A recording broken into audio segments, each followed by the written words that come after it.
का भूगोल। भारत की आकृति चतुष्कोणीय है। भारतवर्ष जम्बूद्वीप का अंग था। भारत की स्थिति और विस्तार।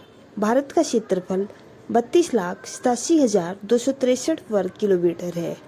क्षेत्रफल की दृष्टि से भारत विश्व का 7वां सबसे बड़ा देश है। सबसे बड़ा क्षेत्रफल रूस का तथा 7वें नंबर पर भारत का है। रूस के बाद कनाडा, चीन, अमेरिका, ब्राजील, ऑस्ट्रेलिया तथा फिर भारत है। जनसंख्या की दृष्टि से भारत दूसरा सबसे बड़ा देश है।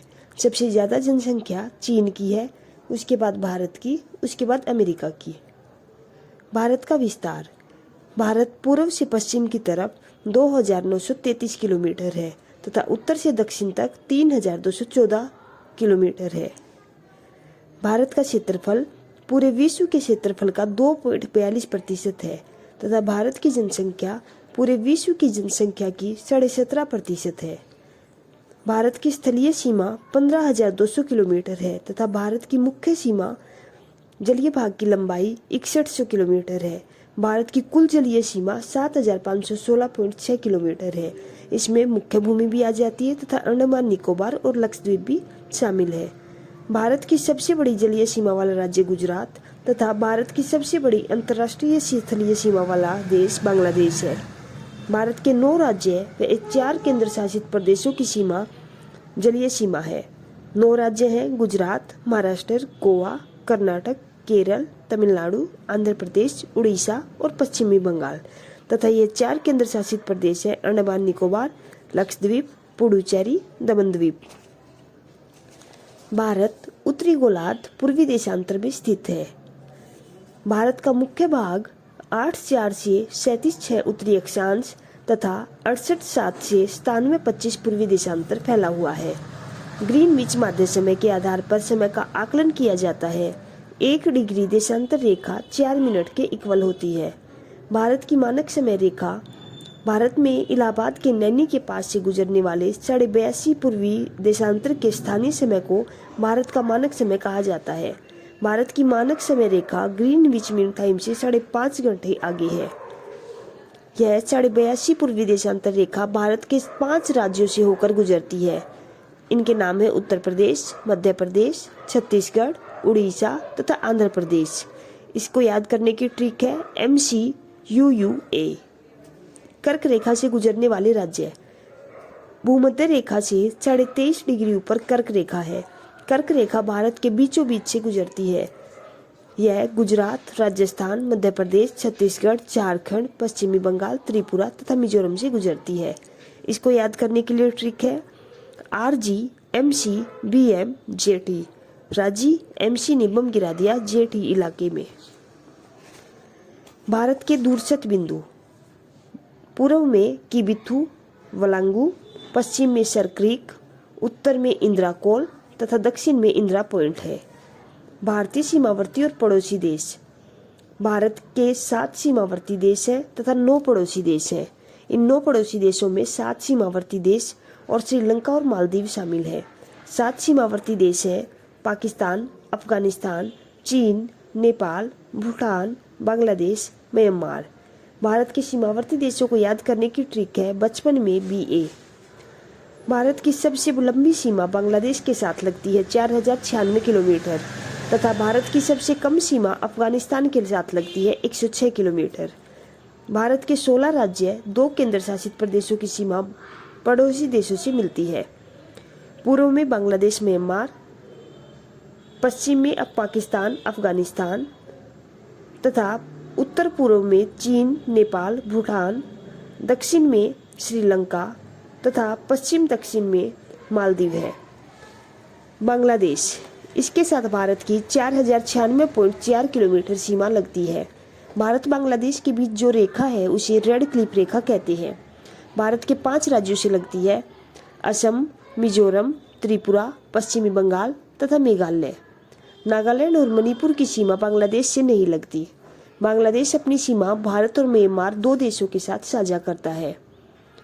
चीन की सीमा 3,488 किलोमीटर है। मैकमोहन रेखा भारत के साथ बनाता है। 5 राज्यों के साथ इसकी सीमा लगती है हिमाचल प्रदेश, सिक्किम, अरुणाचल प्रदेश, लद्दाख, तथा उत्तराखंड। पाकिस्तान की सीमा 3,323 किलोमीटर तक लगती है। यह भारत के साथ रेड क्लिप रेखा बनाता है। 5 राज्यों से सीमा लगती है, जिनमें 3 राज्य और 2 केंद्र शासित प्रदेश हैं, पंजाब, राजस्थान, गुजरात, जम्मू कश्मीर तथा लद्दाख। पाकिस्तान अपनी सीमा ईरान, अफगानिस्तान तथा भारत देश के साथ साझा करता है। नेपाल के साथ भारत की 1751 किलोमीटर सीमा लगती है।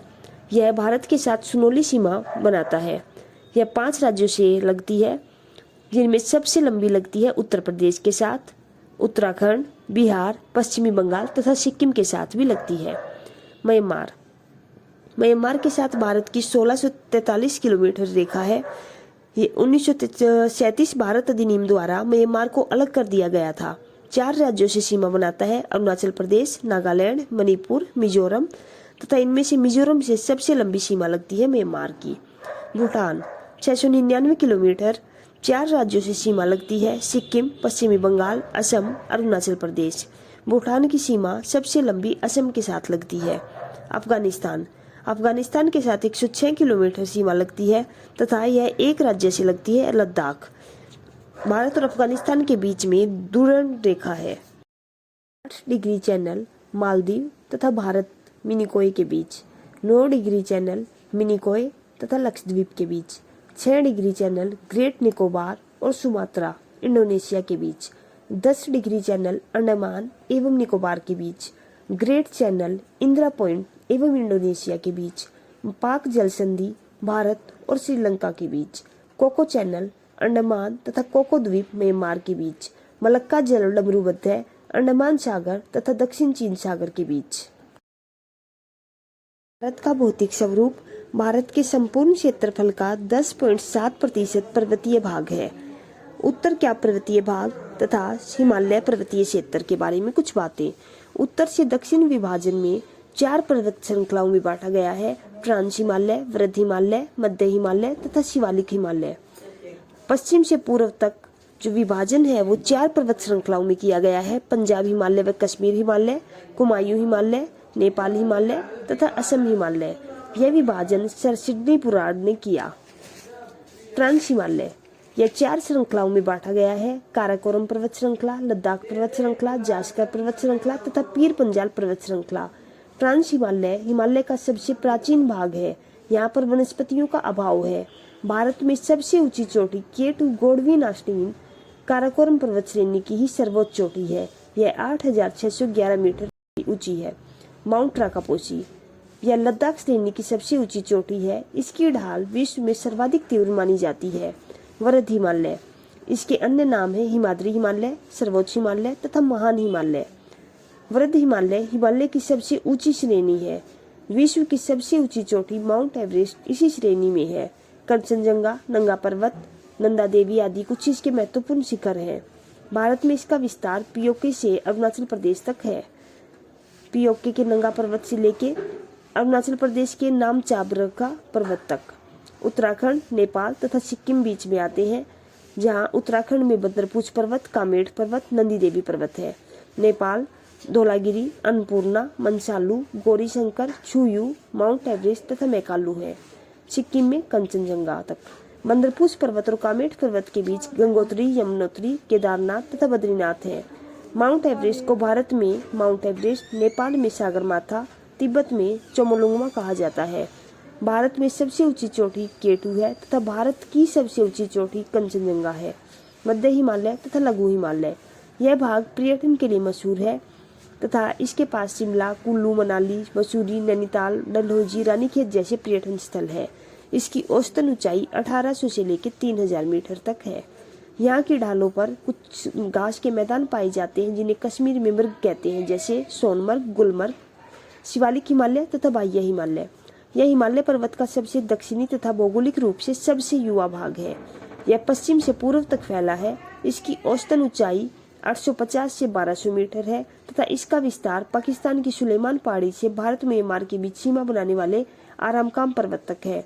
इस क्षेत्र में अनेक समतल घाटियां हैं, जिसे दून और द्वार कहते हैं, जैसे देहरादून, हरिद्वार। पंजाब हिमालय व कश्मीर हिमालय यह सिंधु नदी से सतलुज नदी के बीच का भाग है। यह पंजाब, कश्मीर, हिमाचल प्रदेश के अंतर्गत आता है। इसकी लंबाई 560 किलोमीटर है तथा यहाँ पर जाफरान की खेती की जाती है। कुमायूं हिमालय सतलुज नदी से काली नदी के बीच। इसका विस्तार मुख्यतः उत्तराखंड में है तथा इसकी लंबाई 320 किलोमीटर है। नंदा देवी, केदारनाथ, बद्रीनाथ कुमायूं हिमालय की प्रमुख चोटियां हैं। नेपाल हिमालय काली नदी से तीस्ता नदी। इसका विस्तार मुख्यतः नेपाल में है। इसकी लंबाई 800 किलोमीटर है। माउंट एवरेस्ट, कंचनजंगा इसी की प्रमुख चोटियां हैं। असम हिमालय तीस्ता नदी से दिहांग नदी तक फैली हुई है। दिहांग नदी को ब्रह्मपुत्र नदी भी कहते हैं। इसकी लंबाई 720 से 750 किलोमीटर है। भारत के पर्वत अरावली पर्वत श्रृंखला, यह गुजरात से लेकर राजस्थान और हरियाणा तक फैली हुई है। इसका 80% भाग राजस्थान में है। अरावली पर्वत श्रृंखला भारत की सबसे पुरानी पर्वत श्रृंखला है। अरावली पर्वत श्रृंखला की सबसे ऊंची चोटी गुरु शिखर है। यह 1722 मीटर ऊंची है। मध्य प्रदेश में कुछ पर्वत श्रृंखलाएं हैं। विंध्याचल पर्वत श्रृंखला, सतपुड़ा पर्वत श्रृंखला, मैकाल पर्वत श्रृंखला। मैकाल पर्वत श्रृंखला जब बनती है जब सतपुड़ा पर्वत श्रृंखला आगे जाकर छत्तीसगढ़ में एंटर करती है। सतपुड़ा पर्वत श्रृंखला की सबसे ऊंची चोटी धूपगढ़ है तथा मैकाल पर्वत श्रृंखला की सबसे ऊंची चोटी अमरकंटक है। नर्मदा और ताप्ती नदी के बीच एक पर्वत श्रृंखला है जिसे हम कहते हैं सतपुड़ा पर्वत श्रृंखला। गुजरात में गिर की पहाड़ियां हैं। जो गिर राष्ट्रीय उद्यान है वो भी गुजरात में ही है।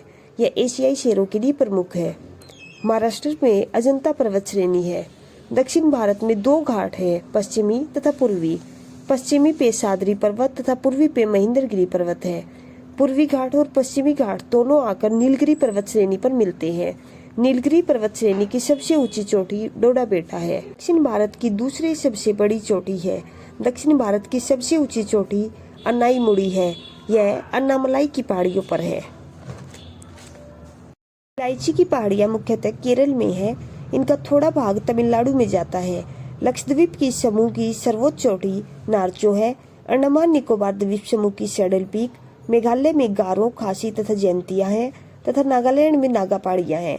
मिजोरम में मिजो पहाड़ियां तथा अरुणाचल प्रदेश में डाफला तथा मिसमी है। भारत के प्रमुख दर्रे 2 पहाड़ों के बीच संकरे रास्ते को दर्रा कहते हैं। लद्दाख काराकोरम दर्रा, यह भारत का सबसे ऊंचा दर्रा है। यह भारत को चीन से जोड़ता है। जम्मू कश्मीर, इसमें 3 दर्रे हैं, बुर्जिल दर्रा, जोजिला दर्रा, बनिहाल दर्रा। बुर्जिल दर्रा श्रीनगर को गिलगित पीओके से जोड़ता है। जोजिला दर्रा श्रीनगर को लेह से जोड़ता है तथा बनिहाल दर्रा जम्मू को श्रीनगर से जोड़ता है। हिमाचल प्रदेश, इसमें 3 दर्रे हैं, रोहतांग दर्रा, बारालाचा दर्रा, सिपकिला। ला का मतलब यहाँ दर्रा ही होता है। बारालाचा दर्रा हिमाचल को लद्दाख से जोड़ता है तथा सिपकिला हिमाचल को तिब्बत से जोड़ता है। तिब्बत पर चाइना का अधिकार था, इसलिए हम कह सकते हैं भारत को चाइना से जोड़ता है। उत्तराखंड, यहाँ माना दर्रा, नीति दर्रा तथा लिपुलेख दर्रा है। इसमें से लिपुलेख दर्रा कैलाश मानसरोवर जाने वाले यात्रियों द्वारा इस्तेमाल होता है। सिक्किम, नाथुला तथा जेलेपला। अरुणाचल प्रदेश, यांगयाप दर्रा, बोमडीला दर्रा, दीफू दर्रा। मणिपुर, यहाँ तुजू दर्रा है। दक्षिण भारत के दर्रे, महाराष्ट्र में थालघाट तथा भोरघाट दर्रा है तथा केरल में पालघाट तथा शेनकोटा दर्रा है। यह सभी पश्चिमी घाट के दर्रे हैं।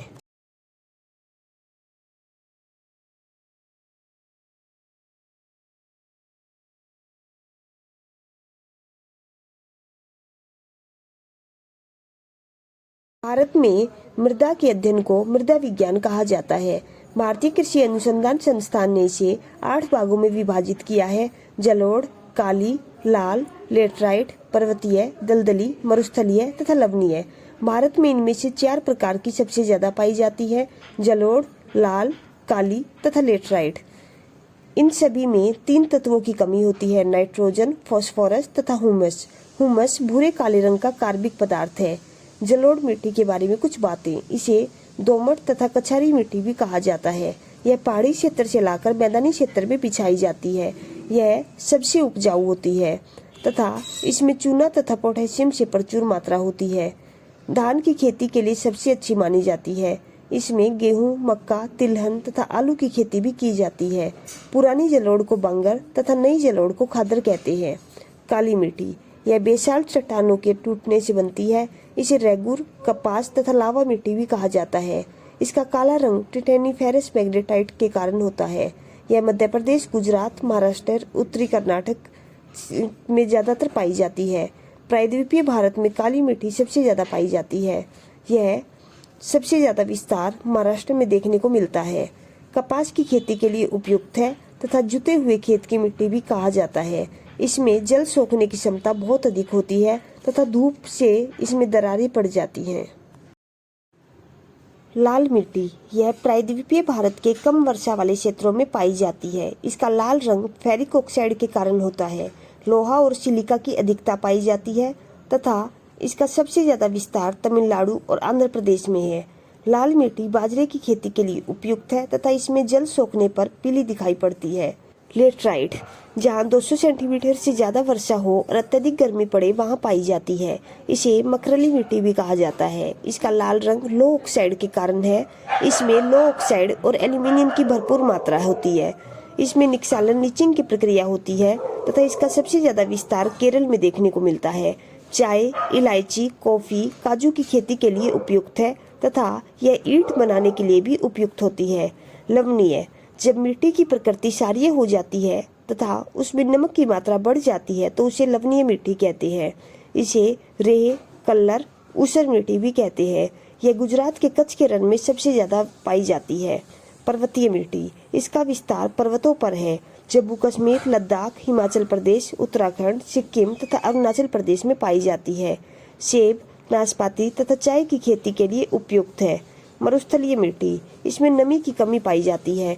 राजस्थान, गुजरात, दक्षिण पंजाब, दक्षिण हरियाणा में ज्यादा विस्तार होता है। इसमें खाद्यान्न उगाना संभव नहीं है पर मोटा अनाज उगाया जा सकता है जैसे बाजरा, ज्वार, सरसों। दलदली मिट्टी, जहाँ अत्यधिक वर्षा हो और वनस्पतियों के सड़ने से यह बनती है। ह्यूमस की मात्रा इसमें अधिक होती है तथा इसका विस्तार केरल, उत्तराखंड तथा पश्चिमी बंगाल में है। यह मुख्यतः फसलों को उगाने के लिए हम कह सकते हैं कि हमें 6 से 7 pH वैल्यू की आवश्यकता होती है। मिट्टी को अम्लीयता को कम करने के लिए चूने का इस्तेमाल किया जाता है तथा क्षारीयता को कम करने के लिए जिप्सम का प्रयोग किया जाता है। क्षेत्रफल के आधार पर भारत में इनका क्रम है जलोढ़, लाल, काली तथा लेटराइट। की झीलें, झील जल का वह स्थिर भाग है जो चारों ओर से भूमि से घिरा होता है। जम्मू कश्मीर में कुछ झीलें हैं: अनंतनाग झील, बैरीनाग झील, शेषनाग, नागिन, विशनसर, मानसबल, डल झील तथा वुलर झील। डल झील को श्रीनगर का गहना कहा जाता है तथा वुलर झील भारत की सबसे बड़ी मीठे पानी की झील है। उत्तराखंड में नैनीताल झील, सातताल झील, राकसताल, मालाताल, देवताल, नौकुचिया ताल, खुरपा ताल तथा रूपकुंड झील है। रूपकुंड झील को कंकाल झील भी कहा जाता है। ये सभी ताल वाली झील उत्तराखंड में है।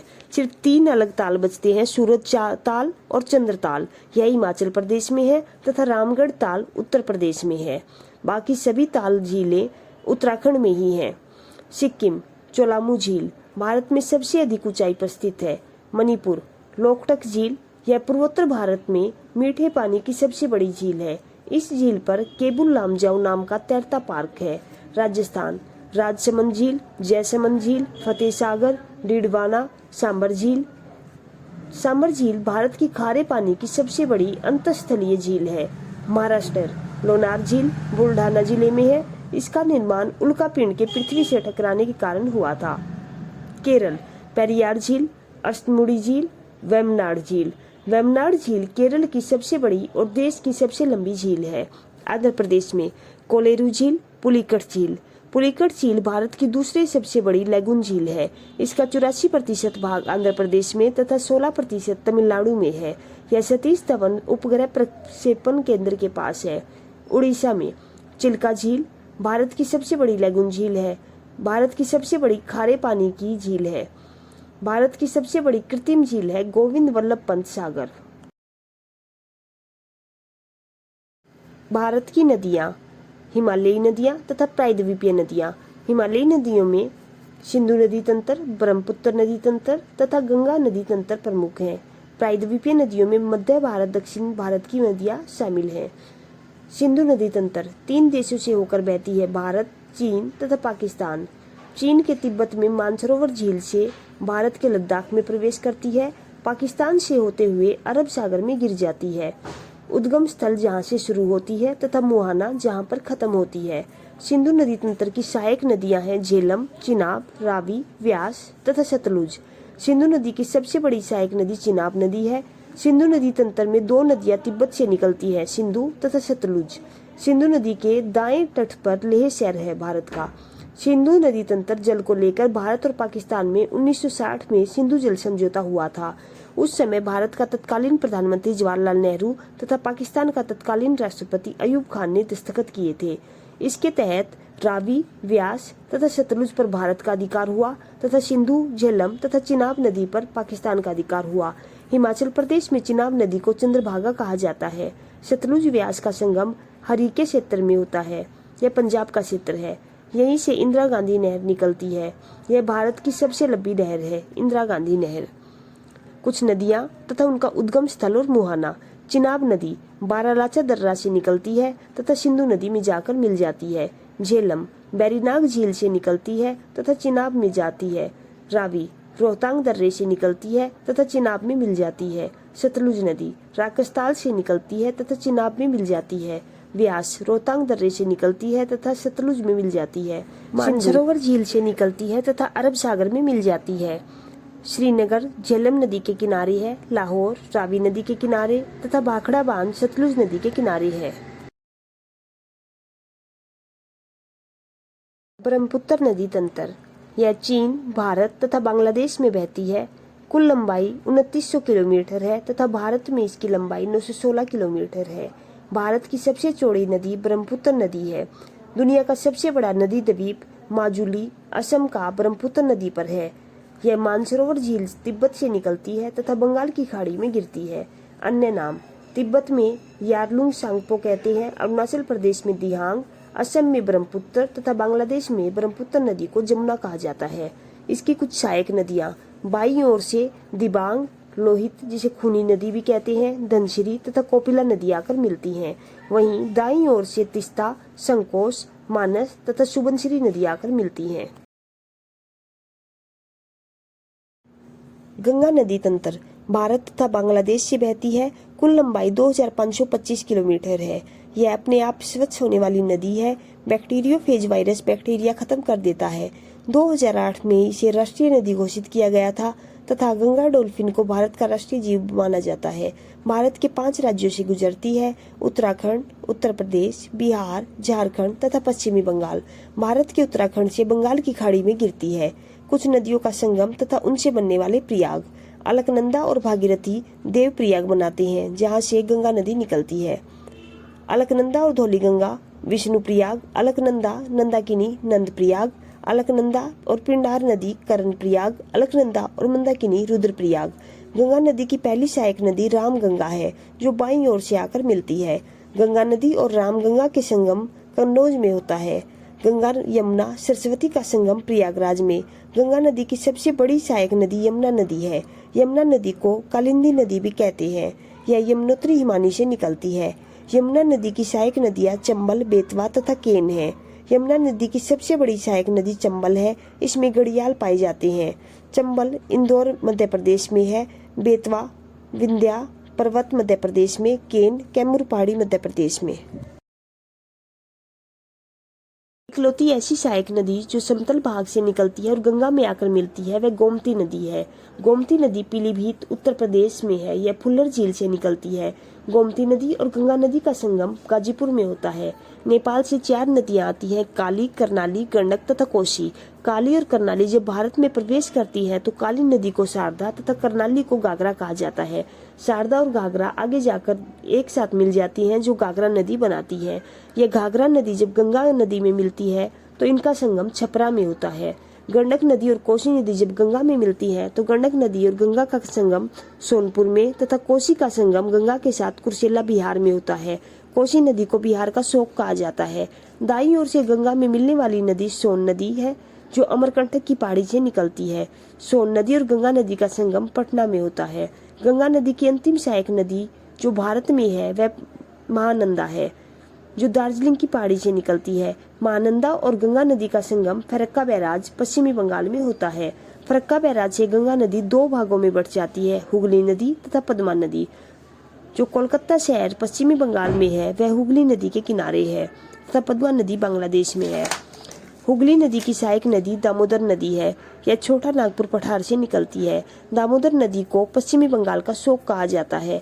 बांग्लादेश में गंगा नदी को पद्मा तथा ब्रह्मपुत्र नदी को जमुना कहा जाता है। जहाँ पद्मा, जमुना और मेघना का संगम होता है उसे मेघना कहते हैं। ये आगे जाकर ये समुद्र में मिल जाती है तथा दुनिया के सबसे बड़े डेल्टा का निर्माण करती है। प्रायद्वीपीय नदियाँ, मध्य भारत तथा दक्षिण भारत की नदियाँ, बंगाल की खाड़ी में गिरने वाली नदियाँ, दामोदर नदी, स्वर्णरेखा, वैतरणी, ब्राह्मणी, महानदी, गोदावरी, कृष्णा, कावेरी, पेन्नार, वैगई तथा ताम्रपानी नदी। अरब सागर में गिरने वाली नदियाँ, साबरमती नदी, माही, नर्मदा, ताप्ती, मांडवी, जुआरी, शरावती, गंगावेली, पेरियार तथा भरतपूजा। बंगाल की खाड़ी में गिरने वाली नदियाँ में पहली नदी है दामोदर नदी। यह हुगली नदी में जाकर मिल जाती है। दामोदर नदी छोटा नागपुर पठार से निकलती है तथा बंगाल की खाड़ी में गिर जाती है। स्वर्णरेखा नदी, यह रांची के पठार से निकलती है तथा बंगाल की खाड़ी में गिर जाती है। वैतरणी नदी, यह क्योंझर पठार से निकलती है और बंगाल की खाड़ी में गिर जाती है।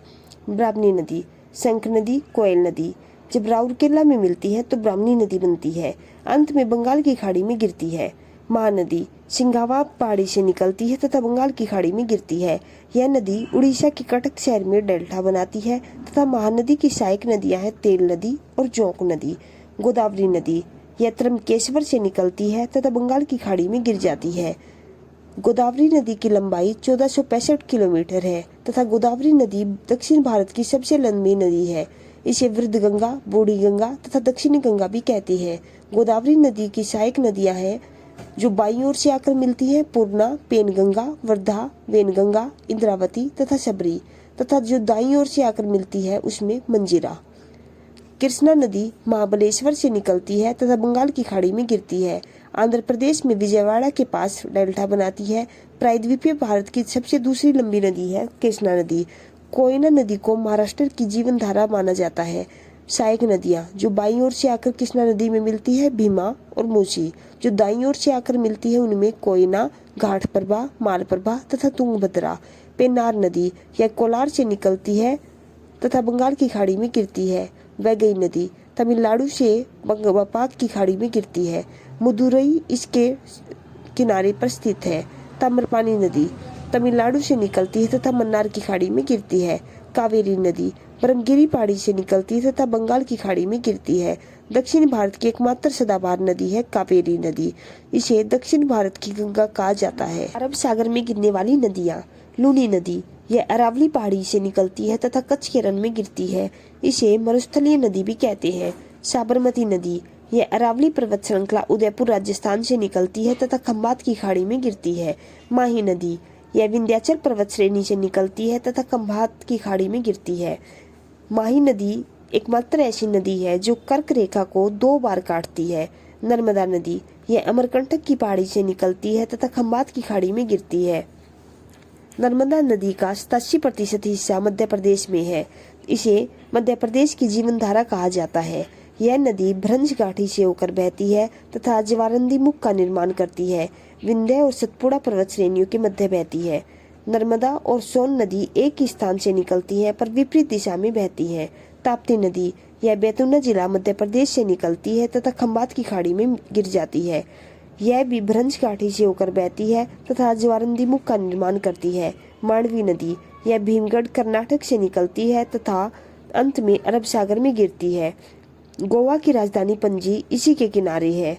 जुआरी नदी गोवा से निकलती है तथा अरब सागर में गिरती है। शरावती नदी और गंगावेली नदी, यह कर्नाटक से निकलती है तथा अरब सागर में गिरती है। पेरियार नदी, यह केरल से निकलती है तथा अरब सागर में गिरती है। भरतपूजा नदी, यह तमिलनाडु से निकलती है तथा अरब सागर में गिरती है।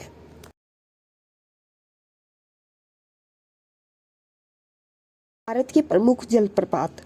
जलप्रपात उस स्थल को कहते हैं जहां से नदी का पानी पहाड़ की चट्टान से नीचे भूमि पर गिरता है। राजस्थान में चूलिया जलप्रपात है, यह चंबल नदी पर है। मध्य प्रदेश में धुआंधार जलप्रपात यह नर्मदा नदी पर है। कपिलधारा जलप्रपात नर्मदा नदी पर। चचाई जलप्रपात बीहड़ नदी, येन्ना जलप्रपात नर्मदा नदी पर है। झारखंड में हुंडरू जलप्रपात है, यह सवर्ण रेखा नदी पर है। कर्नाटक में जोग गोरसोप्पो महात्मा गांधी जलप्रपात है, यह शरावती नदी पर है। यह 253 मीटर की ऊंचाई से गहरी खाई में गिरता है और 4 धाराओं में बढ़ जाता है, राजा, रोरर, रॉकेट तथा रानी। कर्नाटक का दूसरा जलप्रपात है कुचिकल जलप्रपात, यह वर्रा नदी पर है। यह भारत का सबसे ऊंचा जलप्रपात है। शिव समुद्रम जलप्रपात, यह भी कावेरी नदी पर है। इस पर एशिया का प्रथम जल विद्युत ग्रह स्थापित किया गया था। कर्नाटक का एक और जलप्रपात है गोकक जलप्रपात, यह घाटप्रभा नदी पर है जो बेलगांव जिले में है। गोवा और कर्नाटक की सीमा पर दूध सागर जलप्रपात है, यह मांडवी नदी पर है। छत्तीसगढ़ में चित्रकोट जलप्रपात है, यह इंद्रावती नदी पर है। अपनी घोड़े की नाल समान मुख के कारण इसे भारत का नियाग्रा कहते हैं। मेघालय में नोहक कलिकाई जलप्रपात है, इसका स्रोत वर्षा का पानी है। उड़ीसा में बेरेही पानी जलप्रपात है जो बुधबलंग नदी पर है, यह सिमलीपाल राष्ट्रीय उद्यान में भी पड़ता है।